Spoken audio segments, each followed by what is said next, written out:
ನಮಸ್ಕಾರ ಸ್ನೇಹಿತರೆ, ಗೃಹಲಕ್ಷ್ಮಿ ಯೋಜನೆಯಲ್ಲಿ ಒಟ್ಟಾರೆಯಾಗಿ 23ನೇ ಕಂತಿನ ಹಣವನ್ನು ಜಮೆ ಮಾಡಲಾಗ್ತಾ ಇದೆ. ಇದನ್ನು ಹೊರತುಪಡಿಸಿ ಇನ್ನು 6,000 ದುಡ್ಡು ಆದರೂ ನಿಮ್ಮ ಖಾತೆಗಳಿಗೆ ಬರಬೇಕಾಗಿದೆ. ಹೌದು, ಒಟ್ಟಾರೆಯಾಗಿ 4 ಕಂತುಗಳು 8,000 ದುಡ್ಡು ಆದರೂ ನಿಮ್ಮ ಖಾತೆಗಳಿಗೆ ಜಮೆ ಆಗಬೇಕಾಗಿತ್ತು. ಅದರ ಪೈಕಿ ಈಗ 1 ಕಂತನ್ನು ಕ್ಲಿಯರ್ ಮಾಡಿ ಇನ್ನು 3 ಕಂತುಗಳನ್ನು ಅಂದರೆ 6,000 ದುಡ್ಡನ್ನು ನಿಮ್ಮ ಖಾತೆಗಳಿಗೆ ಜಮೆ ಮಾಡಲಾಗ್ತಾ ಇದೆ. ಹಾಗಾದರೆ ಬನ್ನಿ ಸ್ನೇಹಿತರೆ, ಈ 4 ಕಂತುಗಳು 8,000 ದುಡ್ಡು ಯಾವ ತಿಂಗಳ ಹಣ, ಯಾವ ಕಂತಿನ ಹಣ, ಎಷ್ಟು ಸಾವಿರ ಕೋಟಿ ಅಷ್ಟು ಖರ್ಚು ವೆಚ್ಚ ಸರ್ಕಾರ ಮಾಡಬೇಕಾಗಿದೆ, ಈಗ ಸದ್ಯಕ್ಕೆ ಎಷ್ಟು ದುಡ್ಡನ್ನು ನಿಮ್ಮ ಖಾತೆಗಳಿಗೆ ಬಿಡುಗಡೆ ಮಾಡಲಾಗ್ತಾ ಇದೆ. ಈಗ ಮೊದಲು 2 ಕಂತುಗಳನ್ನು ಹಣವನ್ನು ನಾವು ಕ್ಲಿಯರ್ ಮಾಡ್ತೀವಿ ಅಂತ ಹೇಳ್ಬಿಟ್ಟು ಸಚಿವೆ ಲಕ್ಷ್ಮೀ ಹೆಬ್ಬಾಳ್ಕರ್ ಅವರು ಆಶ್ವಾಸನೆಯನ್ನು ಕೊಟ್ಟಿದ್ದಾರೆ. ಹಾಗಾಗಿ ಈ 5,000 ಕೋಟಿ ಹಣದಲ್ಲಿ ಎಷ್ಟು ಕಂತುಗಳನ್ನು ನಿಮ್ಮ ಖಾತೆಗಳಿಗೆ ಹಾಕಬಹುದು ಅದನ್ನು ನಾವು ತಿಳ್ಕೊಳ್ಬೇಕು. ಇದೆಲ್ಲಕ್ಕಿಂತ ಇಂಪಾರ್ಟೆಂಟ್ ಇನ್ನೊಂದು ವಿಷಯ ಇದೆ. ಅದೇನಪ್ಪ ಅಂದರೆ, ನೀವು ಬರೀ ದುಡ್ಡು ಬರೋದು ತಿಳ್ಕೊಂಡ್ರೆ ಅಷ್ಟೇ ಅಲ್ಲ, ನೀವು ಎಲಿಜಿಬಲ್ ಇದರ ಇಲ್ವಾ ಅನ್ನುವಂಥದ್ದನ್ನು ತಿಳ್ಕೊಳ್ಳೋದು ಬಹಳ ಇಂಪಾರ್ಟೆಂಟು. ಇಂತಹ ಮಹಿಳೆಯರಿಗೆ ಮಾತ್ರ ನಾವು ದುಡ್ಡು ಹಾಕ್ತೀವಿ ಅಂತ ಸಚಿವೆ ಲಕ್ಷ್ಮೀ ಹೆಬ್ಬಾಳ್ಕರ್ ಅಷ್ಟೇ ಅಲ್ಲ, ಆಹಾರ ಇಲಾಖೆಯ ಮಾಹಿತಿಯನ್ನು ಒದಗಿಸಿ ಕೊಟ್ಟಿರ್ತಕ್ಕಂಥದ್ದು. ನೀವು ಎಲಿಜಿಬಲ್ ಇದ್ರೂ ಸಹಿತ ನಿಮಗೆ ದುಡ್ಡು ಜಮಾ ಆಗ್ತಾ ಇಲ್ಲ ಅಂದರೆ ಬಹಳ ಇಂಪಾರ್ಟೆಂಟ್ ಕಾರಣಗಳಿದ್ದಾವೆ.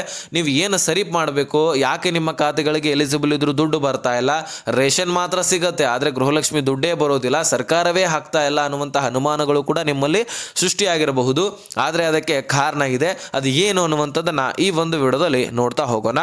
ಸೊ ತೀರಾ ಇಂಪಾರ್ಟೆಂಟ್ ಮಾಹಿತಿ, 4 ಕಂತುಗಳ ಬಗ್ಗೆ ಇಂಪಾರ್ಟೆಂಟ್ ಮಾಹಿತಿಯನ್ನು ನಿಮ್ಮ ಮುಂದೆ ಒದಗಿಸಿ ಕೊಡ್ತಾ ಇದ್ದೀನಿ. ಹಾಗಾಗಿ ಎಲ್ಲರೂ ಕೂಡ ಈ ಒಂದು ವಿಡಿಯೋನ ಆದಷ್ಟು ಕೊನೆವರೆಗೂ ವಾಚ್ ಮಾಡಲಿಕ್ಕೆ ಪ್ರಯತ್ನ ಮಾಡಿ.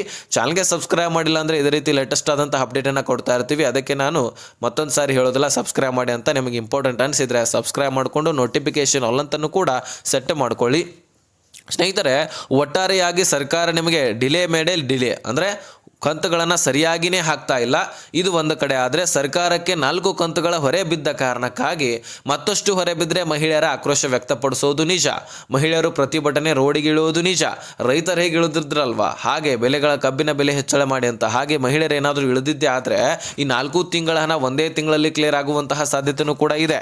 ಇದೆಲ್ಲವೂ ಕೂಡ ಬೇಡ ಅಂತ ಹೇಳ್ಬಿಟ್ಟು ಸರ್ಕಾರ ಏನು ಮಾಡ್ತು, 5,000 ಕೋಟಿ ಹಣವನ್ನು ಹಣಕಾಸು ಇಲಾಖೆಯಿಂದ ಮಹಿಳಾ ಮತ್ತು ಮಕ್ಕಳ ಕಲ್ಯಾಣ ಇಲಾಖೆಗೆ ಬಿಡುಗಡೆ ಮಾಡಲಾಗಿದೆ.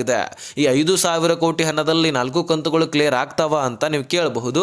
ಇಲ್ಲ ಸ್ನೇಹಿತರೆ, 2 ಕಂತುಗಳಾದರೂ ಫಿಕ್ಸ್ ಕ್ಲಿಯರ್ ಆಗ್ತವೆ. ಹೌದು, 2,500 ಕೋಟಿಗಿಂತ ಕಡಿಮೆ ಖರ್ಚು ವೆಚ್ಚದಲ್ಲಿನೇ 1 ಕಂತಿನ ಹಣ ಮುಗಿಯುತ್ತೆ. ಮೊದಲು ಬೇಕಾಗ್ತಿತ್ತು 2,500 ಕೋಟಿ, ಯಾಕಂದ್ರೆ ಹೆಚ್ಚಿನ ಗೃಹಲಕ್ಷ್ಮಿಯರಿದ್ರು.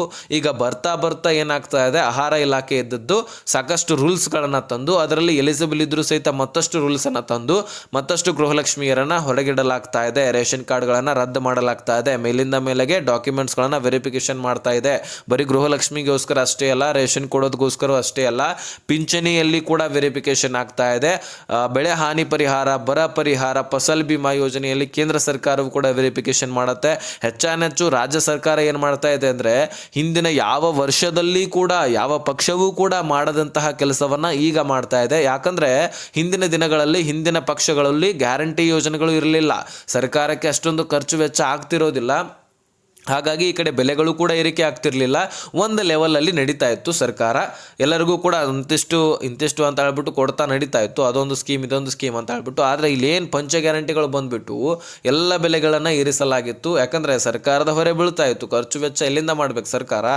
ಈಗ ಎಲ್ಲಿ ಸರ್ಕಾರಕ್ಕೆ ಇನ್ಕಮ್ ಇದೆಯೋ ಅಲ್ಲೇ ಫ್ರೀ ಆಗಿ ಕೊಟ್ಟರೆ, ಉದಾಹರಣೆಗೆ ಶಕ್ತಿ ಯೋಜನೆ, ಗೃಹಜ್ಯೋತಿ ಯೋಜನೆ, ಗೃಹಲಕ್ಷ್ಮಿಯಲ್ಲಿ 2,000 ಖರ್ಚು ವೆಚ್ಚ, ಅನ್ನಭಾಗದಲ್ಲಿ 5 kg ಅಕ್ಕಿ ಹೆಚ್ಚಳ, ಇವನಿದೆ ಅಂತೂ ಮರ್ತೇ ಬಿಟ್ಟಿದ್ವಿ. 4 ಗ್ಯಾರಂಟಿ ಅನ್ಬೋದು ನಾವು, ಪಂಚ ಗ್ಯಾರಂಟಿ ಅನ್ಲಿಕ್ಕೆ ಸಾಧ್ಯ ಇಲ್ಲ, 4 ಗ್ಯಾರಂಟಿ ಅನ್ಬೋದು. ಯಾಕಂದರೆ ಯುವನಿಧಿಯಲ್ಲಿ ಯಾವ ವಿದ್ಯಾರ್ಥಿಗಳಿಗೆ ದುಡ್ಡು ಹೋಗ್ತಾ ಇಲ್ಲ, ಯಾಕಂದರೆ ವಿದ್ಯಾರ್ಥಿಗಳು ಕೇಳೋದೇ ಇಲ್ಲ. ಹಾಗಾಗಿ ಸರ್ಕಾರವು ಕೂಡ ಅದರ ಬಗ್ಗೆ ಗಮನ ಹರಿಸ್ಕೊಂಡಿಲ್ಲ. ಅದನ್ನೆಲ್ಲ ಬಿಡಿ, ಈಗ ನಿಮಗೆ ಗೊತ್ತಿರತಕ್ಕಂಥದ್ದು. ಇನ್ನು ಒಟ್ಟಾರೆಯಾಗಿ 4 ಕಂತುಗಳನ್ನು ಕೊಡಬೇಕಾಗಿದೆ. ಮತ್ತಷ್ಟು ಇನ್ನು ಕಂತುಗಳು ಪೆಂಡಿಂಗ್ ಉಳಿದ್ರೆ ಸರ್ಕಾರಕ್ಕೆ ಪ್ರೆಷರ್. ಹಾಗಾಗಿ 2 ಕಂತುಗಳನ್ನು ಕೊಡ್ತಾ ಇದ್ದಾರೆ. 2,500 ಕೋಟಿಗಿಂತ ಕಡಿಮೆ ವೆಚ್ಚದಲ್ಲಿನೇ 1 ಕಂತಿನ ಹಣ ಮುಗಿದು ಹೋದರೆ ಇನ್ನೊಂದು ಕಂತಿಗಾಗಿ 2,500 ಕೋಟಿ ಖರ್ಚು ವೆಚ್ಚ ಆಗತ್ತೆ.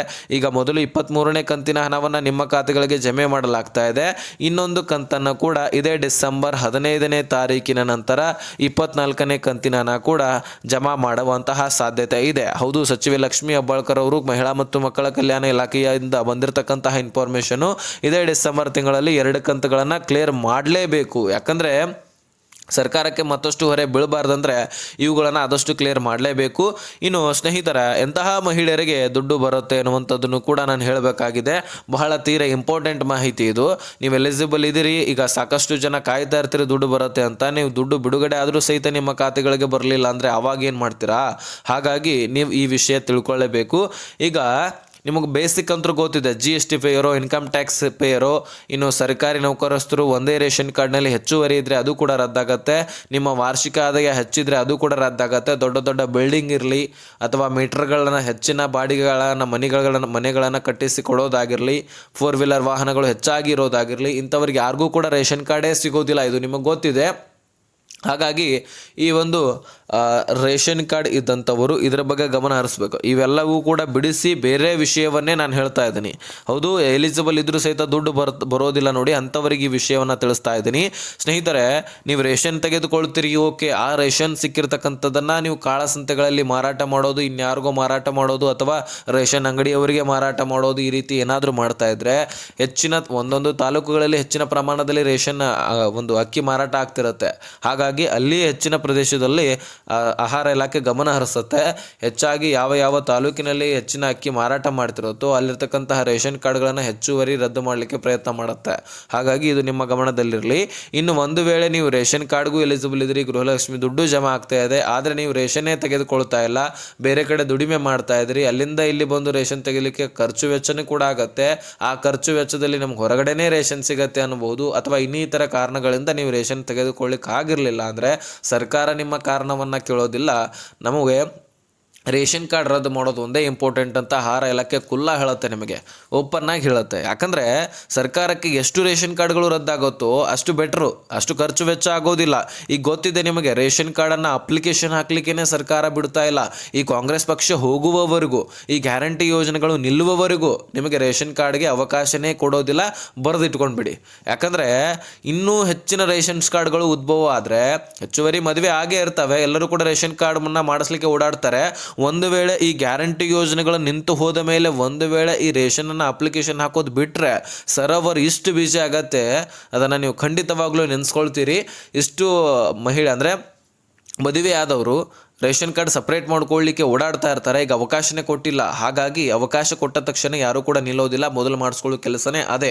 ಹಾಗಾಗಿ ಒಮ್ಮೆಲೆ ಸರ್ವರ್ ಇಶ್ಯೂ ಆಗೋದು ಫಿಕ್ಸ್ ಅಂತಲೇ ಅಂದ್ಕೊಂಡ್ಬಿಡಿ.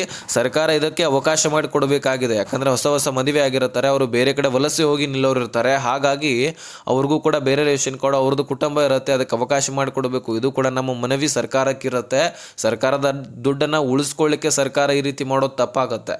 ಯಾಕಂದರೆ ಮೇಲಿಂದ ಮೇಲೆಗೆ ರೇಷನ್ ಕಾರ್ಡ್ ಅವಕಾಶವನ್ನು ಪ್ರತಿ ಪಕ್ಷವೂ ಕೊಡ್ತಾ ಇತ್ತು. ಈ ಪಕ್ಷನೂ ಕೂಡ ಕೊಟ್ಟಿದೆ. ಗ್ಯಾರಂಟಿಗಳು ಯೋಜನೆಗಳು ಇಲ್ಲದಾಗ ಈಗ ಇದ್ದಾಗ ಈ ರೀತಿ ಮಾಡೋದು ತಪ್ಪಾಗುತ್ತೆ. ಸರ್ಕಾರದ ಮನವಿ ನಮ್ಮದು ಕೂಡ. ಹಾಗೆ ಇದರ ಬಗ್ಗೆ ನಿಮ್ಮ ಅನಿಸಿಕೆ ಏನು ಅಂತದನ್ನು ಕಮೆಂಟ್ ಮಾಡಿ. ಇನ್ನು ಇದರ ಜೊತೆಗೆ ನಿಮ್ಮ ಬ್ಯಾಂಕ್ ಅಕೌಂಟ್ಗಳು ಚಾಲ್ತಿಯಲ್ಲಿ ಇರಲಿಲ್ಲ ಅಂದರೆ ಆ ಕಾರಣಕ್ಕೂ ಕೂಡ ನಿಮಗೆ ದುಡ್ಡು ಜಮಾ ಆಗೋದಿಲ್ಲ. ನಿಮ್ಮ ಬ್ಯಾಂಕ್ ಅಕೌಂಟು ಚಾಲ್ತಿಯಲ್ಲಿ ಇದೆಯಾ ಇಲ್ವಾ ಅನ್ನುವಂಥದ್ದನ್ನು ಮುಖ್ಯವಾಗಿ ತಿಳ್ಕೊಳ್ಳಿ. ಯಾಕಂದರೆ ಡೆಬಿಟು ಕ್ರೆಡಿಟು ನೀವು ಅಕೌಂಟ್ನಲ್ಲಿ ದುಡ್ಡು ಹಾಕೋದು ತೆಗೆದು ಮಾಡಲಿಲ್ಲ ಅಂದರೆ ಡೆಫಿನೆಟ್ಲಿ ನಿಮ್ಮ ಖಾತೆಗಳಿಗೆ ದುಡ್ಡು ಬರೋದಿಲ್ಲ. ಇಷ್ಟು ವಿಷಯ ಇದೆ.